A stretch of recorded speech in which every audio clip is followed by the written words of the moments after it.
he calls it seed money. So you Mm-hmm. can use that money to plant a seed. Plant seed. Yeah, exactly. Let's just say you crowdfund $10,000. How do you turn that 10,000 into 30,000? Hey, welcome to the Monique on the Mic podcast. This is episode number 17, and I am your host, Monique B. Thomas. Today, we're going to talk about how we get our art to the masses. You know, as an artist, we go through that long and complex process of creating the art.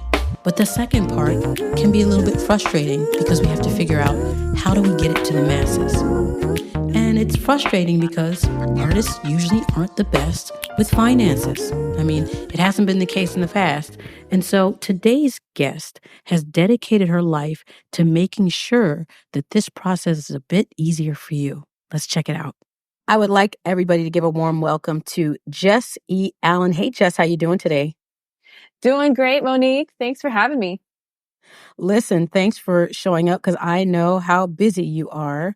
And I wanted you to come on this show because I realized something based on the work that I do is that I don't believe that artists should be starving.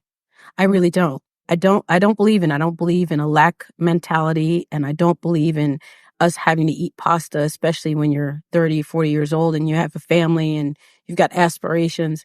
I don't think that. And so I met you a few months ago and I was literally shocked by your title because I'd never heard of a crowdfunding coach. Now, let me just roll this back for a second.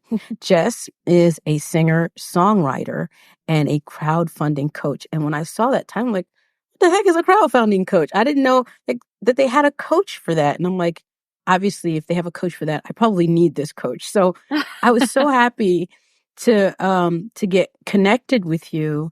And because now you've really opened my brain and my horizons to this whole other world and this whole other way for artists to finance their projects without, going crazy. And so before we talk about that part, I want to talk about how you got there, because I don't think anybody grows up wanting to be a crowdfunding coach. No. Tell me how you got started. No, it's not on the usual, you want to be a fireman, a doctor, or a crowdfunding coach. It's definitely not usually the case. But, I have had the fortune of being among some amazing vocal teachers and teachers, throughout my whole life. And I started writing music, and I knew I wanted to get them out there, but the upfront work was just so daunting. It was like, okay, you have to build up your fan base, and you have to post every day, and you have to do this and you have to do that before you can even make any money. Or you have to hire a PR person, or you have to hire a manager, or you have to hire this person before you can even make any money. And I'm like, you need money to do that. Exactly. It kept me so stuck, especially when I started writing. I was teenager, 19, 18. And I was like, I don't have that. What do you mean I need to hire a man? I can barely hire myself. So, I'm trying to get somebody to pay me. Yeah, exactly. So I got to this point where I just kept putting it off because at the end of the day, I am an entrepreneur. If the numbers don't make sense, we can't put our time into it, right? And so, I got to this point where I was trying to self-fund my EP, and I just kept running into those roadblocks financially. And I was like, you know what? I need to try something else. So I actually hired a coach to help me with my mindset, abundance mindset mentality, leadership mentality. And I started a leadership program, from Hardcore Leadership. And they said, okay, I actually set a goal. I said, in 3 months, I'm going to make $30,000. So wow.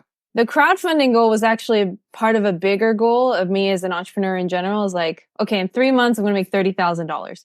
And, I had a coach just suggest it, why don't you start a crowdfund for your, and really this went into I went into a lot of questioning during that time. Well, why do I want to make $30,000? Do I want to just coach? Because I was coaching vocals and piano and, doing the whole coaching and music thing. That a lot of people do. A lot of people do. And they were, the coaches started asking me, well, why do you want to make $30,000? Why do you want to coach? Why do you, Is there something else on your heart? And really, they kept questioning, and maybe you relate with this, Monique. I think us as coaches, we help so many people. Sometimes we forget about ourselves. Absolutely. Yeah. And I think maybe every servant-hearted person might be in that situation. Yeah. But they were like, what do you really want? And I was like, well, I want to finish my EP. Right. I want to finish my EP. And so she said, well, why don't you? I don't know. I don't know. And that's when I don't know. Yeah, exactly. And I had no excuse really. And so that's when I started crowdfunding, and I was pretty shocked because I had no fan base.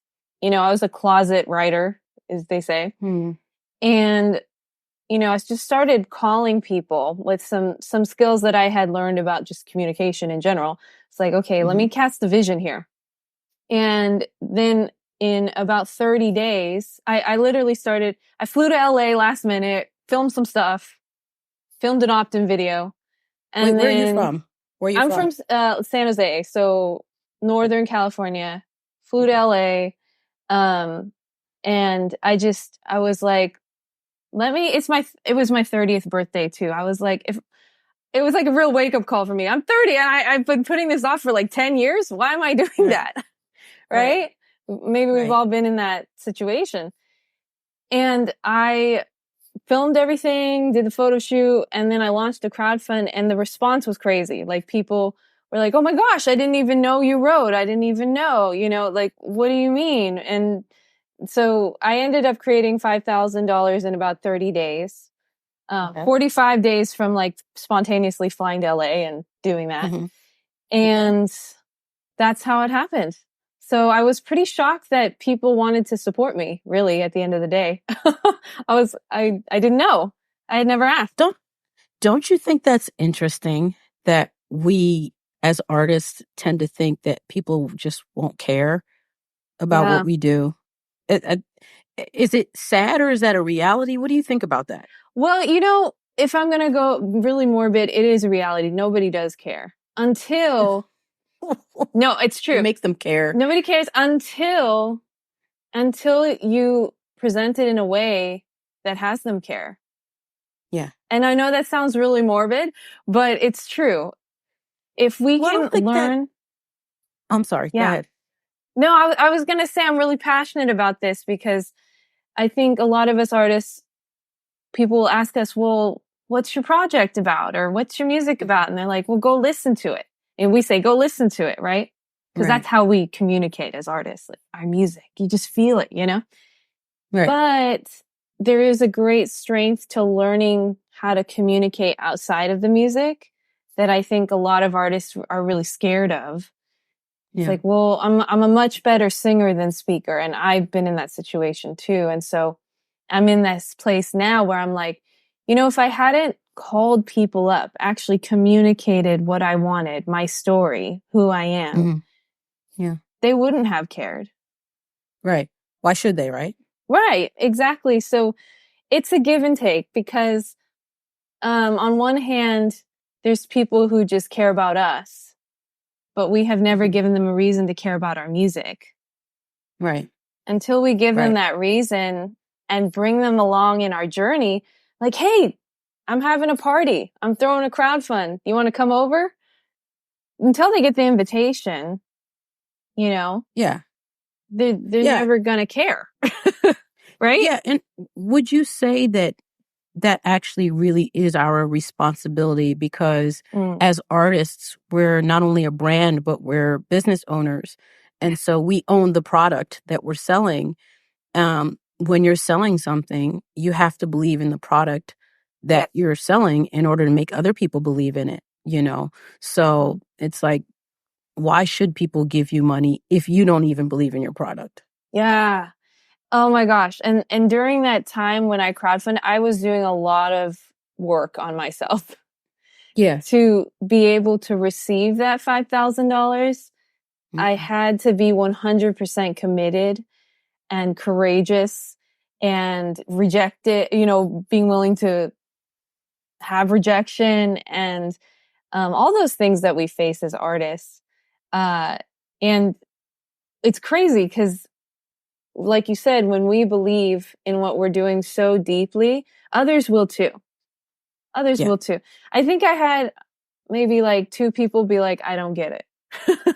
But like, that was like 2 out of a few hundred that I talked to. So, wow, those are very high rates then, of people that actually caught the vision. yeah, If only 2 people out of 200 people said, I don't think so. That's pretty darn amazing. it is. Yeah. And I think we're so focused on the 2 people that don't get it. Yeah.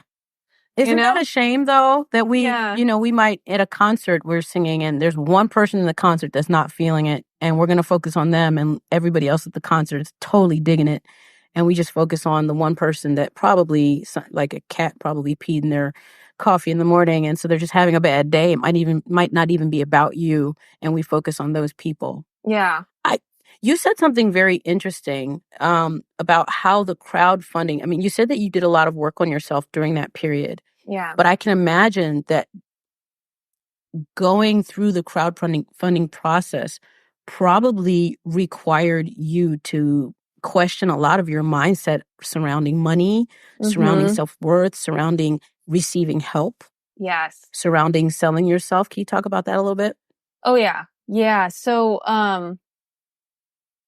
I'd never created $30,000 Mm-hmm. in 90 days, let alone $5,000 in 30 days, through people just giving and not receiving anything back for a while. I mean, with a crowdfund, you do, give different gifts for different levels of participation and giving. But really they don't get anything for a while, right? It's like, it's all pre-sale vision. I mean, it's just all vision. So I had never done anything like this. So when you are outside of your comfort zone, you're going to face resistance.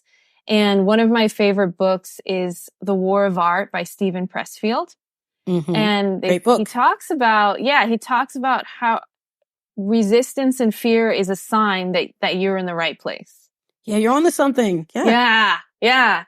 Oh, look, you're creating something new. I mean, us as creatives, I love to think about money as creating. I mean, we create a song very easily, but when it comes to creating the money, somehow it's different. It's actually not that different. No. You know, we are I can tell we're creatures. Creatures create. I always say that creatures create, and we were created to create. And I actually think that this runs very deep as far as the human condition. Yeah. I think that the problem with humans is that we're disobedient to the call to create. Yep. And that's why so many people are miserable.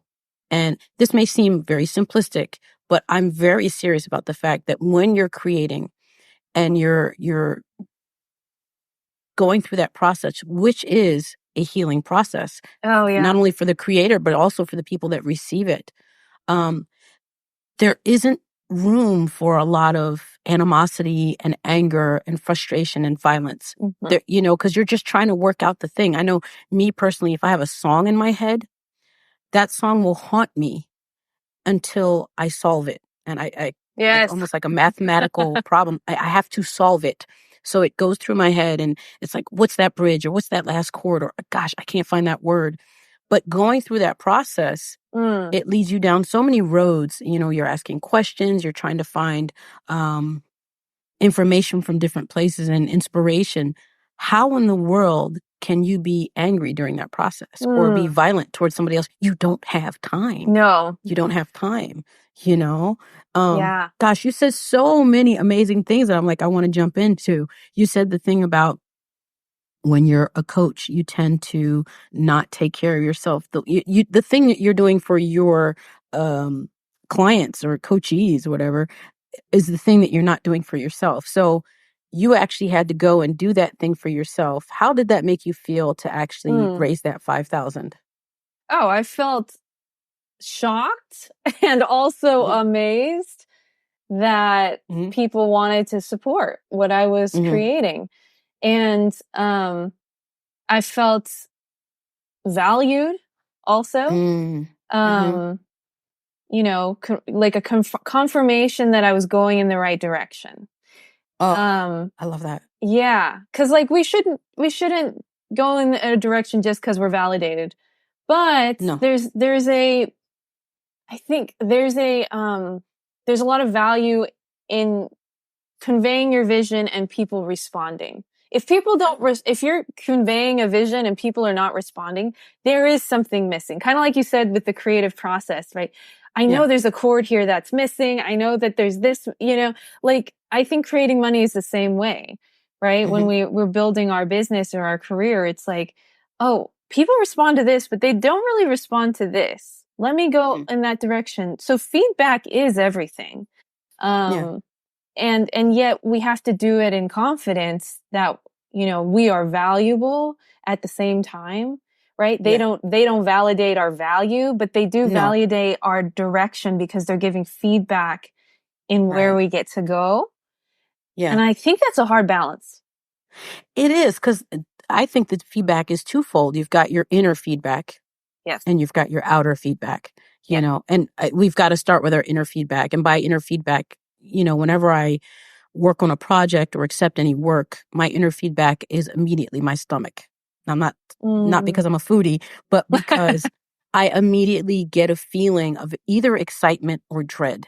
Yeah. So when somebody contacts me, I immediately look, okay, what's going on with my stomach? And I wasn't always aware of that.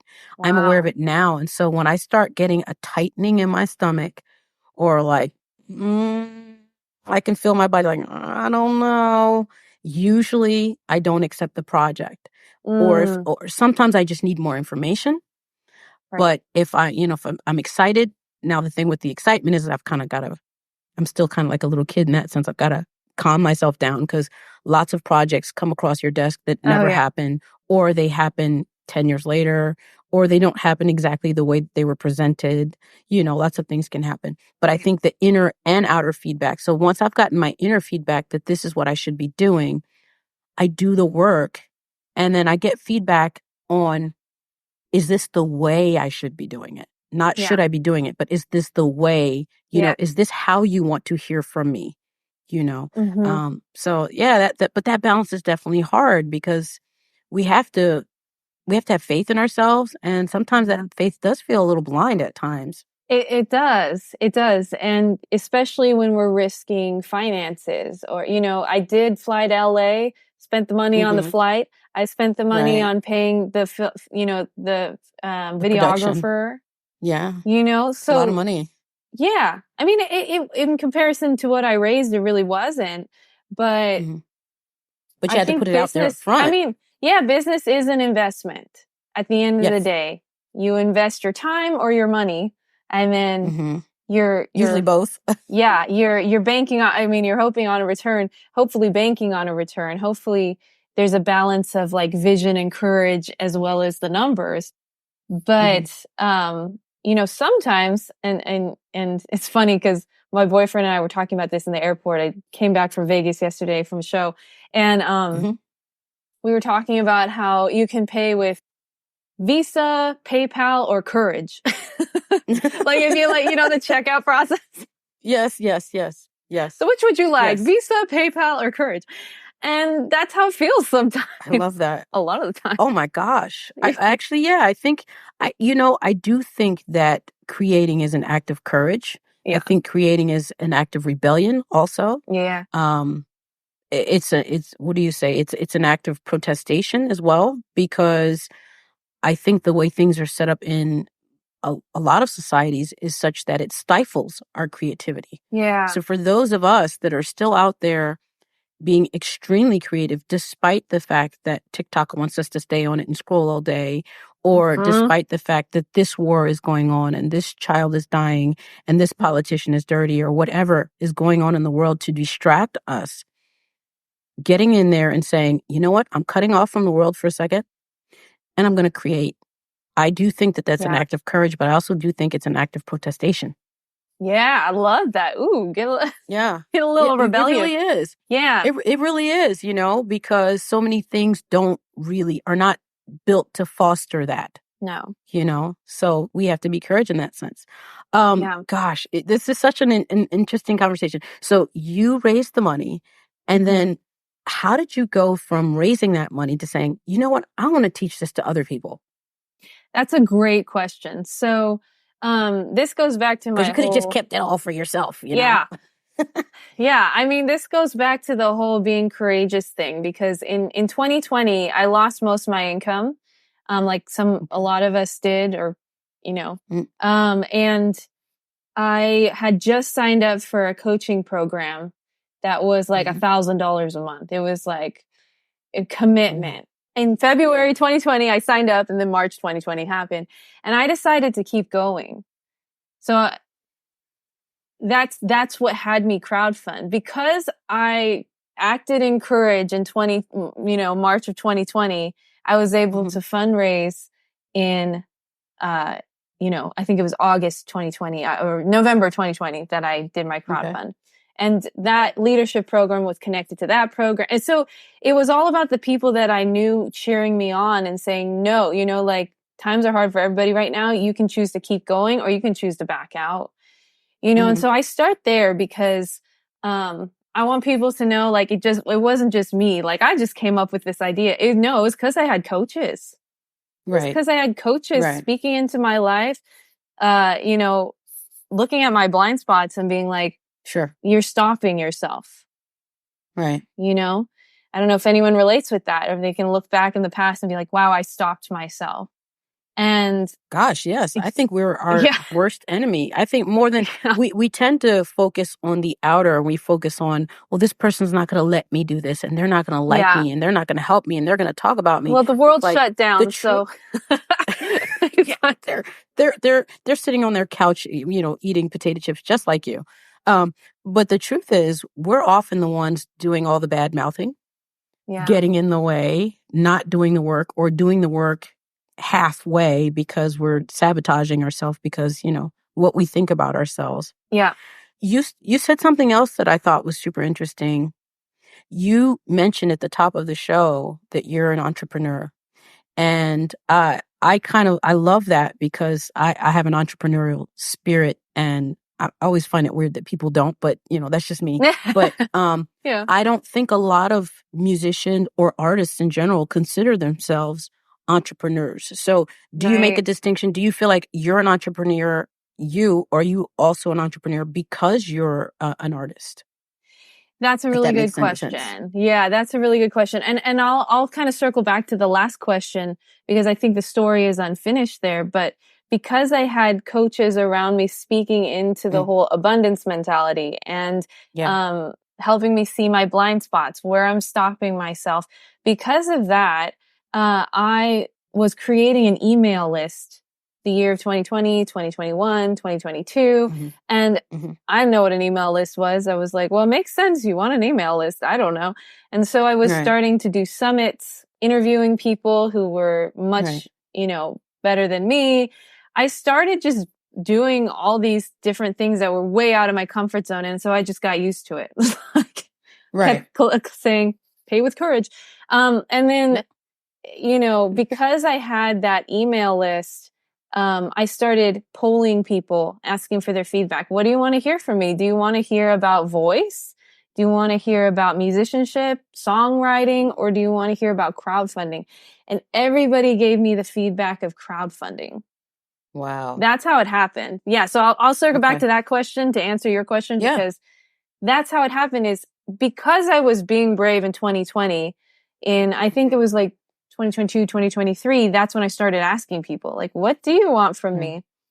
And they gave me Yeah. the feedback of crowdfunding. That's how that happened. And then, you know, since then, I think it's twofold. My parents are very entrepreneurial. They're very pioneer focused. They Mhm. homeschooled. Oh, They wow. yeah, they created their own school. They were like, we don't like the school, so we're going to create our own. Like, that's just how my family has been. And my dad's still a principal at a private Christian school, and my mom Oh, still wow. runs a theater group now that she started because I loved theater in high school. So, I mean, Oh my goodness. yeah, so she's running a theater group right now in the public schools, and so my parents have definitely set that example of purpose-driven life, and I'm very Mhm. thankful for that. I know not Mhm. everybody has had that, but that's why I've been teaching since I was 18. Lorna, shout out to Lorna. Lorna led the way as well. Lorna Goodwin. Yeah, Lorna. So, Yeah. you know, she was like kind of my Yoda, and I was Luke Mm-hmm. Skywalker in some ways. So I think Mm-hmm. it's both. Like, my parents definitely set an example, so I was used to that. Mm-hmm. Second, I had mentors walk into my life that led the way, and you know, as a voice teacher, very entrepreneurial in general. But then when I leveled up and had another coach in 2020, it was like, well, let's talk about money a lot more, because, you know, we as entrepreneurs can be like, we love the vision. We love the ideas, you know, and that's very much how I naturally am. But the money aspect is it's still something I grapple with. It's still something that can be daunting to me. And so if you're an artist that finds the numbers daunting, I understand. Like, if you look at a spreadsheet with your business and you go, like, how am I going to make it? I totally get it, because that's not my natural bent, but I've surrounded myself with people who do have that natural bent and are much further along in the process. So that's why I call myself an entrepreneur. I know that's a long explanation. No. It's very complete. It gives a full picture, because you can't separate yourself from your upbringing and your parents. And why would you? This all leads to the specific unique skill set that you have, and personality traits that you have. And I think that's really, really very interesting. Surrounding money, you know, people in general often have problems talking about money. It's, you know, one of the major reasons why people get divorced, and, you know, businesses, partnerships don't work, because it's around money.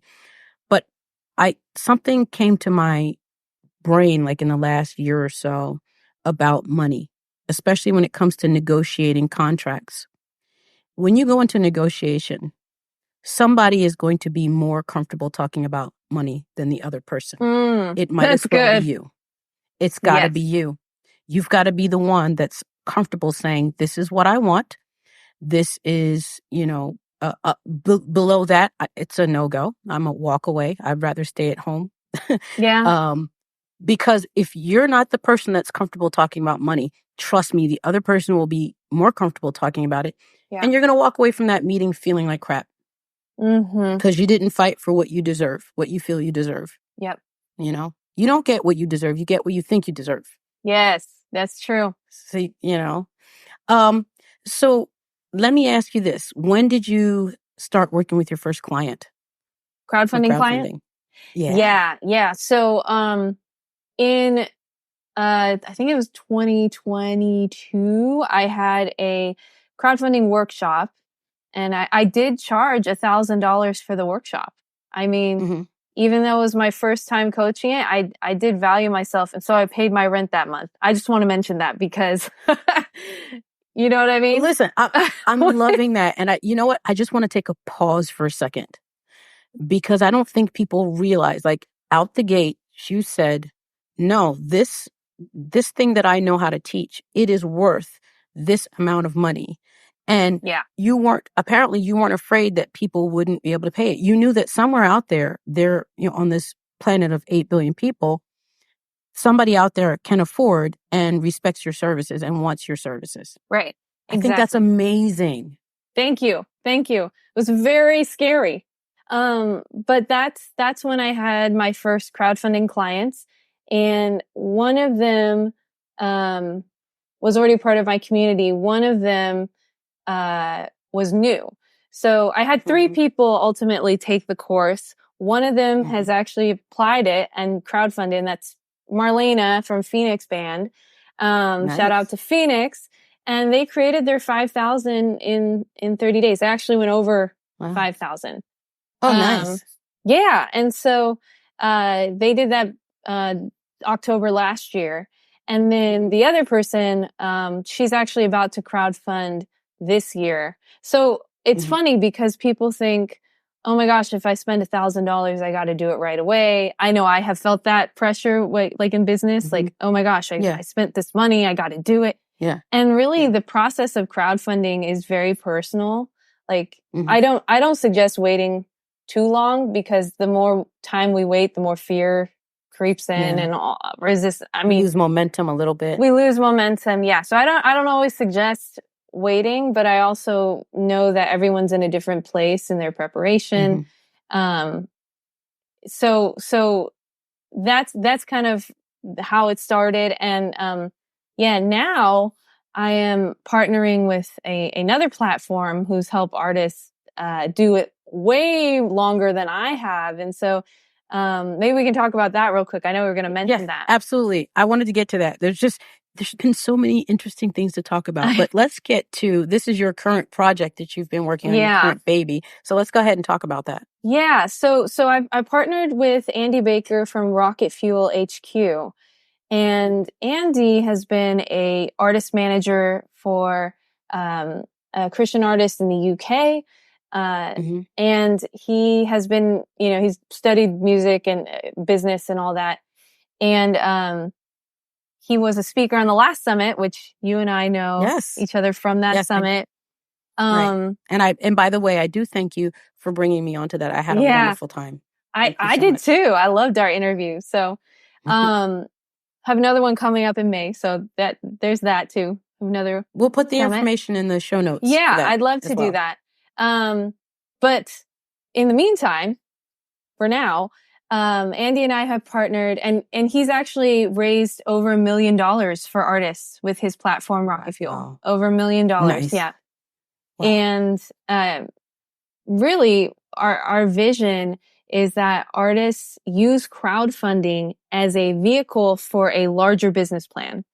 That artists can make that transition from, okay, I just need to break even with this project, to how do you actually use this crowdfund momentum? Because you get a lot of momentum doing crowdfunding. And I wish I had someone like Andy to guide me through too. At the time, I had to figure it out like myself. But, how do you use the crowdfunding momentum for a bigger business plan so that you can profit after the crowdfund? He calls it seed money. So you can use that money to plant a seed. Let's just plant seed. Yeah, exactly. Let's just say you crowdfund $10,000. How do you turn that 10,000 into 30,000? And so what I appreciate about Rocket Fuel is they're helping artists do that over like a year-long span. And, I'm going to be partnering with him. So we are launching a challenge called the Launchpad Challenge. Get it, Rocket Fuel, Launchpad. So that people can take off. Yeah. Yeah. Right. Yeah. And so, we're open. We're having a waiting list open right now, and we'll definitely put that in the show notes. Yeah. We're only accepting around 50, and we will rate your readiness to crowdfund. So you do have to qualify for the challenge. And, put your links in and all that stuff. But so if you qualify and we talk about it and we think you're a good fit, we will give you the coaching up front with zero down as long as you launch within 30 days. Okay. And, you don't have to, you can pay on the back end instead of the front end. So by that, you mean the money that's raised will actually pay you? Yeah, exactly. That is freaking amazing. If I had a project coming out, I would try to sign up for it. I love this. I know. This is so awesome. I know. Oh my gosh. I can't wait for this to come out so that people can jump on this. This is amazing. I'm so excited because, as by myself, I can't front the money like that. But because I'm in a partnership, I mean, it's like a win-win for everybody. The more money you make, the more money we make. But like, we're all incentivized to work really hard and to get you your results. And I think that's really powerful. And it's really like a collaboration. It's like truly a collaboration. So I'm really excited. That is very exciting. And so this brings up so many thoughts to my brain. The first thing is, the artistic community and the industry, it can often be a lonely place, a place that's not always so friendly. There can be a lot of sharks and things like that. But for you and Andy to come along and say, you know what, we can make this doable if we work together and you have the proper mindset and you fit what we're looking for, who we want to work with, then we can make this happen. We can make your projects happen. How positive is that? I just think that is so amazing in this world that, things seem to be so hard.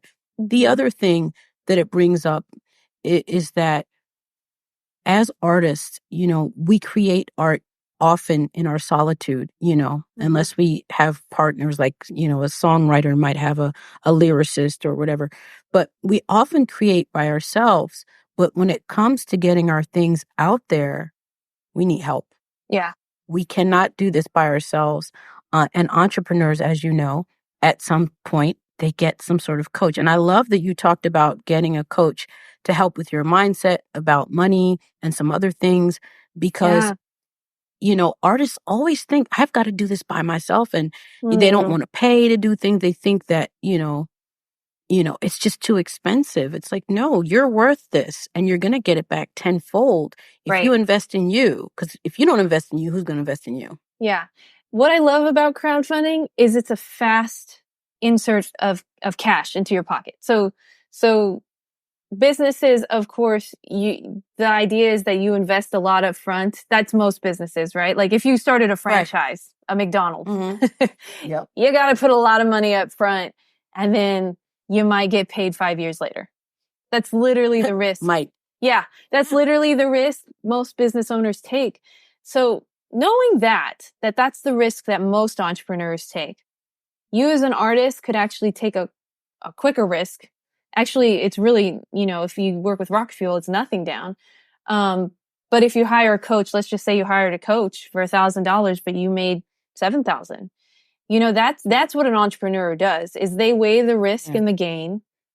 And they say, okay, I know I've got to give something up front. Right. And how do I do that? How do I figure it out? Do I need to borrow the money from a family member I'm going to pay them 5% interest later? Or do I need to, take out a credit card with 0 interest down for a year? Or, that's the risk that most entrepreneurs take. And I think a lot of artists are scared to enter into that realm because they feel alone. Coming back to what you said. Full circle. They feel alone. The idea about money is not comfortable. We've got this image of that starving artist, bohemians. This stuff has to change. And I feel like what you and Andy are doing can really change the mindset of musicians, that we don't have to starve. We don't have to do sleazy things to get our project out there. I mean, I have to say that we can do this in a way that we can actually sleep well at night. Yeah, that is aligned with and us. Feel good about it. Yeah, we can actually tell our parents how we got the money. Right. You know what I mean? I think that's wonderful, and it gives hope to people. But again, artists have to know that they need that help and that help is out there. Yeah. So I'm going to put all of that information in the links, and I hope you'll keep me up to date on that. You said you also have another summit coming up, which is to educate people about the crowdfunding process. Anything else? Well, educate people on artistry in general. Like at this last summit, you talked about vocal style. We had people talk about crowdfunding, but we also had people talk about sync licensing. How do musicians make money off of TV and film? We had someone talk about branding yourself authentically. How do you not go off the rails when labels are... So it's a general like artist community, the financially free artist summits. And, the mission is really to get artists equipped, funded, and put out their music. I mean, that's pretty much it. Like, let's put it out. Let's not wait any longer. And if you're running into roadblocks, invest in some education, or a coach that's going to walk you through breaking through.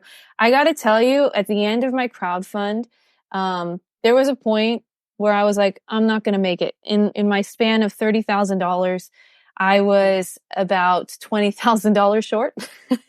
And that included my crowdfund. I think I had raised $2,000 at that point. And I was like, it was about 2 weeks out and I'm like, I'm not going to make it. Right. It was a nice idea. Yeah. I'm not going to make it. I'm $20,000 short.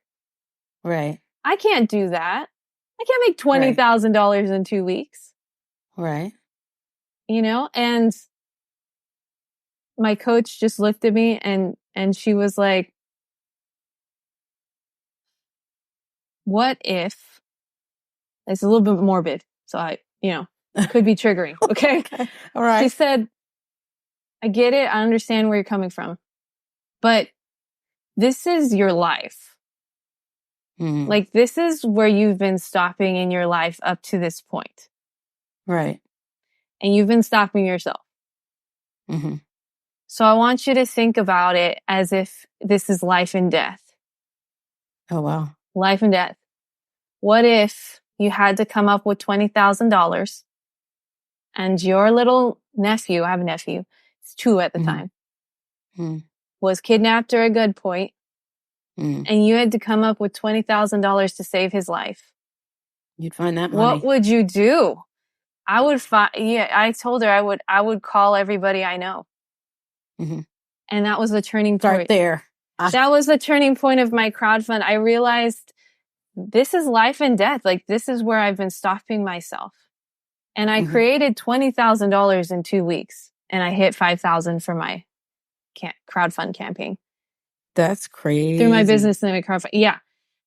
Had never done that before. But so, now you know you can do it. Yeah. I did. And so I want to end with this. If you feel like you're stopping yourself, if you feel like you come to that point and you keep backing up, it's up to you to create something different in the next season of life. In 2024, what do you want this year to look like? Are you going to be courageous? Or are you going to stay the same? And we all have a choice. Neither choice is bad. We're not bad if we choose to do something else. We're not bad. Yeah. We can always choose again. Yeah, but we can always choose again. And so I want to put that out there. It doesn't change your value, whatever choice you make. It doesn't change you, but it will change the trajectory of your life. It could be life and death. Who knows what your song could impact someone who literally was going to take their life. Musicians have those stories all the time. Mm-hmm. Right? Absolutely. So your music somebody matters. Needs to see your art. Yeah, your music matters. To see your art. Yeah, and you matter. Yeah. Thank you so much. I want to say just how lovely you are. That you take what you know, you don't keep it for yourself, you teach it to others, you empower others, which is what I'm totally for, making sure that other artists get to be who they are truthfully, authentically, and without the struggle. Yeah. And I want to say you're going to be blessed for that, because you're blessing a lot of people. You're going to be blessed for that. That's coming back to you. Wow.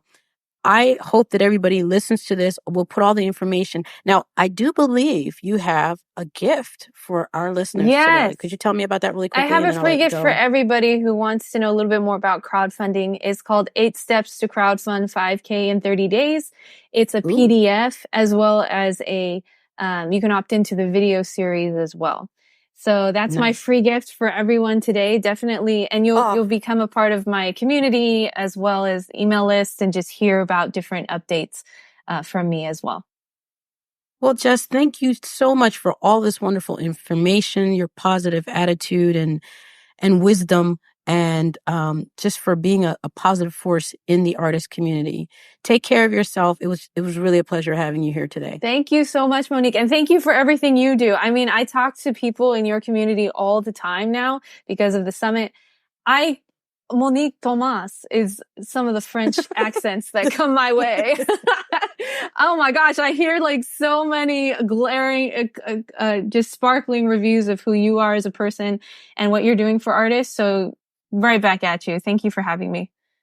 Well, thank you and have a good one. Okay. Thanks. Bye. I really, truly hope that you are all excited at the end of this episode, especially if you're trying to figure out how to get your projects out there. Jess has given you some interesting information on how to do just that. And here are a few of the key takeaways. 1, it's great to have an entrepreneurial spirit when you're an artist. You can't just be an artist in today's market. You have to know how to take care of business. This is a business. So having that entrepreneurial spirit means that you're willing to learn the business skills that you need to get your stuff out there. The second takeaway is that you don't have to do this all by yourself. get yourself a mentor or a coach, whether it be to help you with your mindset concerning money or concerning business or just navigating all that it is to be a working artist, because we don't want to starve. That ain't cute. The last thing I want to leave you with is the fact that being a creative artist is an act of courage. You know, life can be a bit challenging sometimes, but when you sit down and decide to create something from scratch and you give a little bit of yourself to the world, you are standing in the face of adversity and saying, hey, I can still create. And you're creating joy and happiness for other people.